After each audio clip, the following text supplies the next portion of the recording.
요한안과 유다의 남은 백성들은 예레미야를 통해 하나님께서 그들에게 가야 할 길을 보여달라고 요청했었습니다.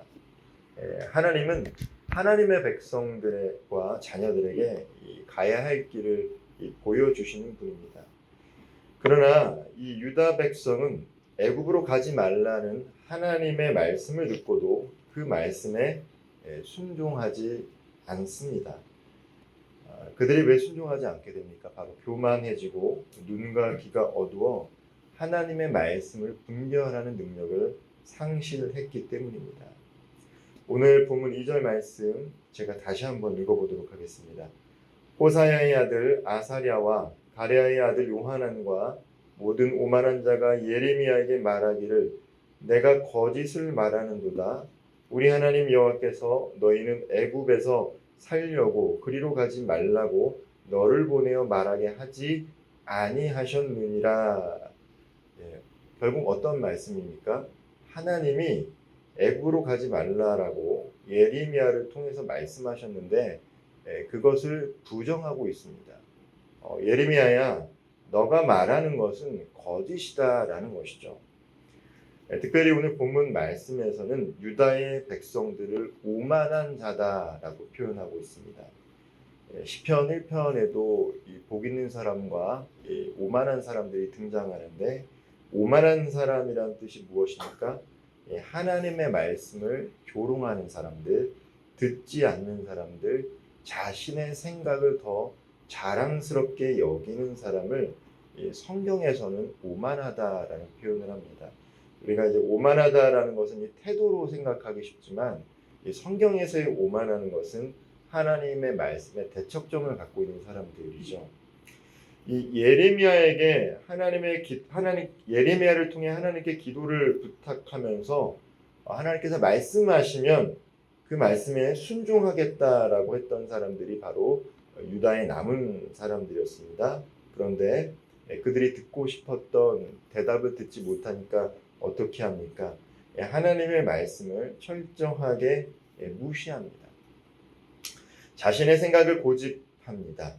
그래서 성경은 그들이 바로 오만한 자들이다라고 이야기하고 있는 것입니다.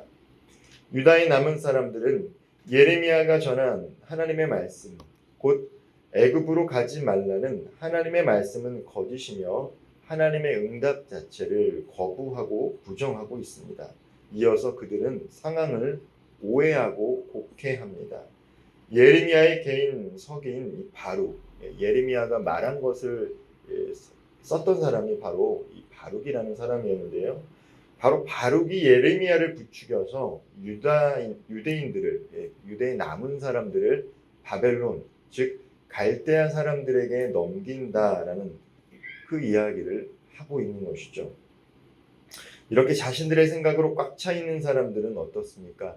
하나님께서 말씀하셔도 들을 수가 없는 것이죠. 하나님의 말씀이 선포되어져도 들을 수 없는 것입니다. 왜 그렇습니까? 오만한 상태가 되었기 때문입니다. 영적으로 오만한 상태가 되었다는 것이죠. 아무리 하나님의 말씀하신들 그들은 불순종하는 것이 뻔하기 때문에 하나님 또한 그들에게 더 이상 말하기를 멈추십니다. 불순종이라는 것, 이것은 우리가 하나님의 음성을 듣지 못하는 이유 중에 하나입니다. 하나님 우리에게 말씀해 주십시오. 우리가 듣겠나이다 라고 유다의 남은 사람들은 이야기했지만 그들은 하나님의 말씀을 들을 수가 없었습니다. 그 이유가 무엇입니까? 바로 그 말씀 자체를 들으려 하지 않았기 때문입니다. 내가 기대했던 말씀이 아니면 듣지 않는다라는 것이죠. 왜 그들이 그러한 영적인 상태까지 이뤘습니까? 하나님과의 관계가 온전히 회복되지 못했기 때문입니다. 오만하다는 것은 다른 말로 영적 분별력을 상실한 것입니다. 특별히 신약 성경에서는 영적 분별력이라는 것이죠. 오만하다라는 것은 바로 이 영적인 분별력을 상실한 상태를 의미합니다. 그러나 이 예수 그리스도와 연합한 구원받는 성도는 성령의 인도하심을 받게 되면 어떻습니까? 우리가 지혜가 부족하지만 성령님이 우리와 함께 하시기 때문에 올바른 길을 선택할 수 있게 되는 것입니다. 우리가 지혜가 있어서라기보다는 우리 안에 내주하시는 이 성령 하나님이 지혜의 영이시기 때문에 성령이 충만할 때 그 사람은 올바른 길을 선택하는 것입니다. 성경에서는 흔히 이 총기가 흐려졌다라는 표현을 쓸 때가 있습니다. 그것이 무엇입니까? 하나님의 영이 그와 충만할 때는 그가 총기가 있어서 영적 분별력을 갖고 올바른 것을 선택하고 통치하게 되는데, 지도자들이 총기를 잃어버리면 어떻게 됩니까? 하나님의 영이 떠나버리면 지혜의 영이 그와 함께하지 않으면 영적 분별력을 상실해서 올바른 길을 제시하지 못하게 됩니다. 패망에 이르는 길이 되는 것이죠.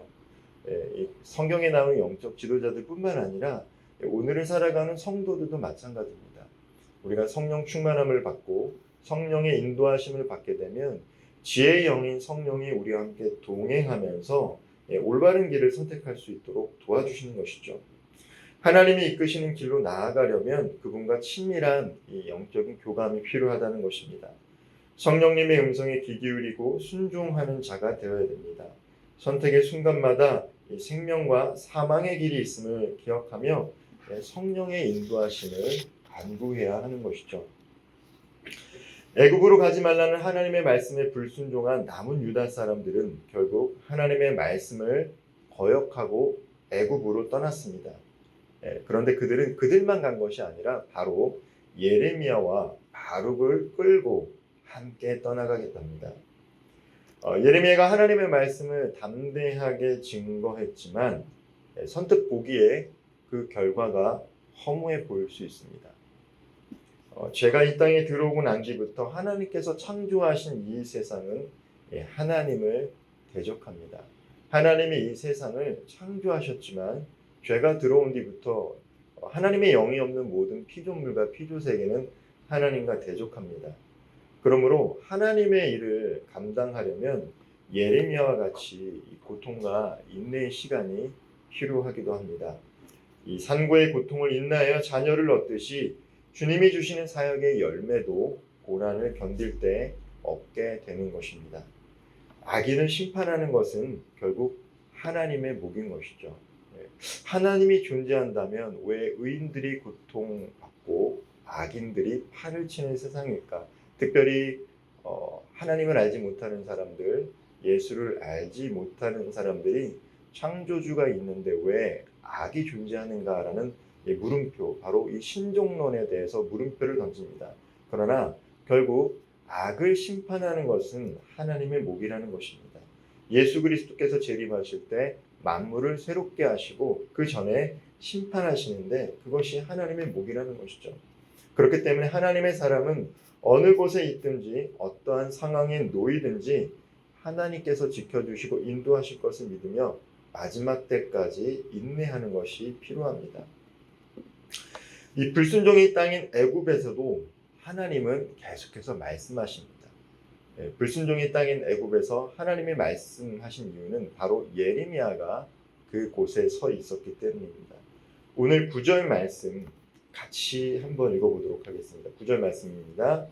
너는 유다 사람의 눈앞에서 내 손으로 큰 돌 여러 개를 가져다가 다바네스에 있는 바로의 궁전 대문의 벽돌로 쌓은 축대에 진흙으로 감추라. 다바네스라는 곳은 애굽의 지역이죠. 애굽에 있는 바로 궁전 대문에 벽돌로 쌓은 축대가 있는데 거기에 여러 개의 돌을 진흙으로 감추라라는 상징적인 메시지를 던집니다. 구약 시대의 선지자들은 몸을 통해서 하나님의 메시지를 전했는데 애굽으로 끌려간 예레미야에게 하나님께서 상징적인 행동을 요구하고 계신 것이죠.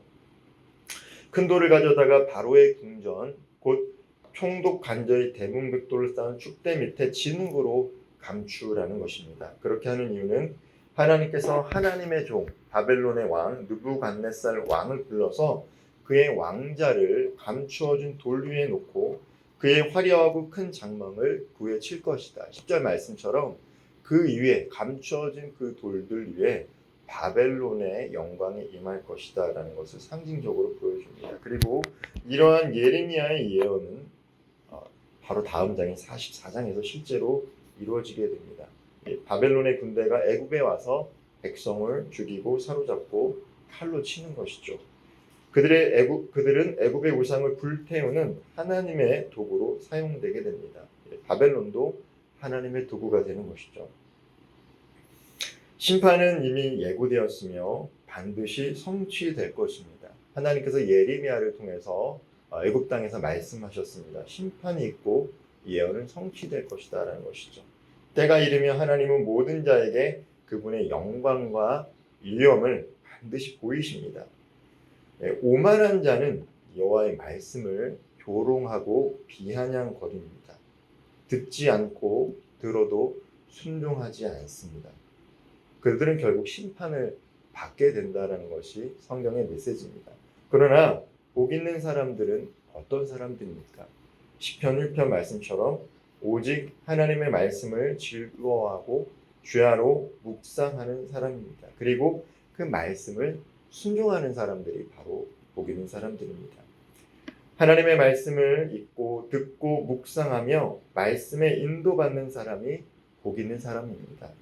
영적 분별력은 하나님의 말씀을 듣고 순종할 때 회복될 수 있습니다. 오늘도 하나님의 말씀에 순종하며 성령의 인도하심을 받아 올바른 길을 걸으며 주님의 참된 평안을 누릴 수 있는 저와 우리 모든 성도님들 되기를 주님의 이름으로 축원드립니다. 기도하겠습니다. 사랑의 하나님, 우리가 오만한 자가 되지 않고 주님 보시기에 복된 인생을 살아갈 수 있도록 성령 하나님 우리와 함께하여 주옵소서. 성령의 인도하심을 받고 지혜를 얻어 올바른 길을 분별하며 선택하며 살아가게 하여 주옵소서. 하나님의 말씀을 읽고 듣고 묵상하는 것에 그치는 것이 아니라 그 말씀대로 살아갈 수 있도록 성령 하나님 우리와 함께 역사하여 주옵소서. 그리하여 세상의 사람들은 오만한 태도를 가지고 살아간다 할지라도 오늘 이 새벽에 말씀을 읽고 묵상하며 기도하는 저와 모든 성도님들은 하나님 보시기에 복 있는 자로서의 삶을 살아가게 하여 주옵소서.